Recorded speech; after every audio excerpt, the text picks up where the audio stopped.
नमस्कार, YouTube channel में आप सभी का स्वागत है। हम लोग समधी को गारी गाने जा रहे हैं। पसंद है लाइक ज़रूर कीजिएगा, सब्सक्राइब भी कीजिएगा और शेयर भी कीजिएगा, कमेंट भी कीजिएगा। जय माता दी। हे जी समधी के चूरू की कमाल कइले बा।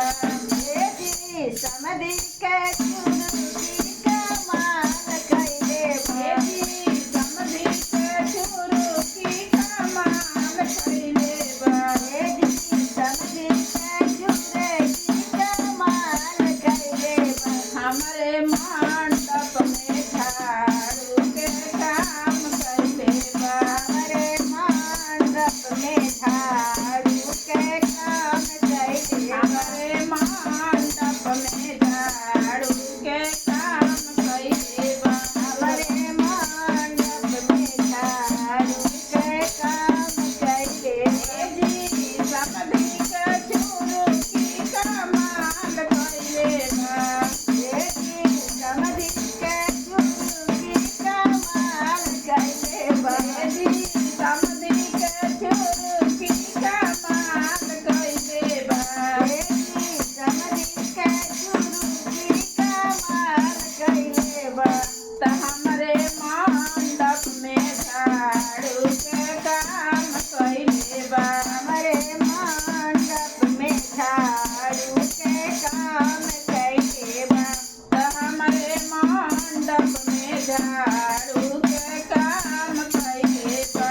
हमरे मंडप में झाड़ू के काम कइले बा। हे जी ससुर के दोतिया कमाल कइले बा। हे जी समधी के धोतिया कमाल कइले बा। हे जी ससुर के दोतिया कमाल कइले बा। हे जी ससुर के धोतिया कमाल कइले बा।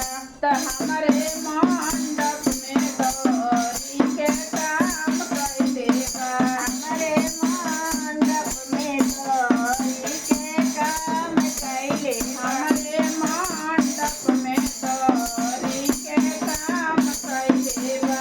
हमरे मंडप में दौरी के काम कइले बा।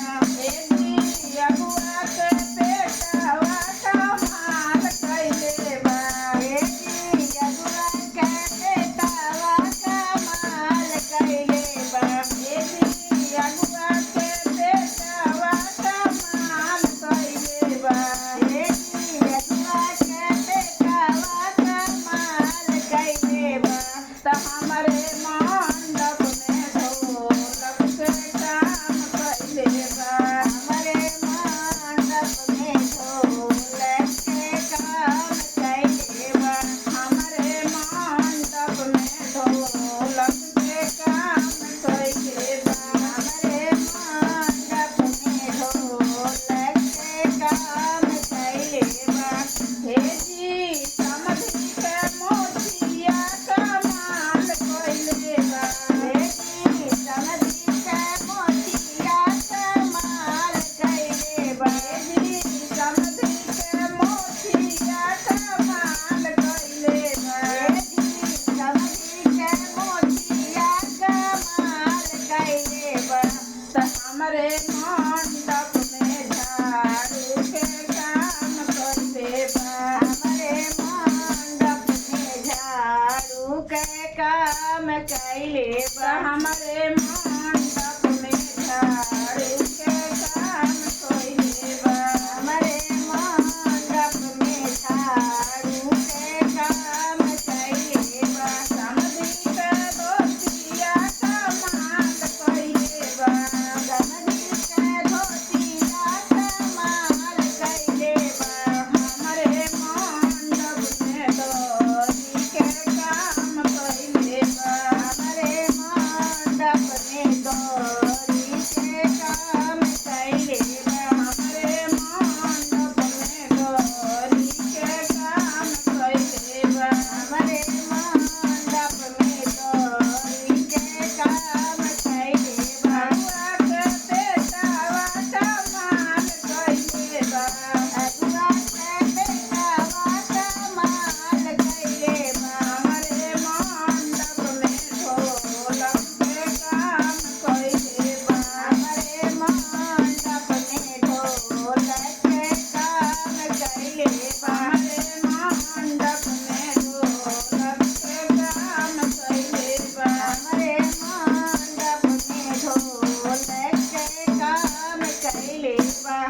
श्री राम।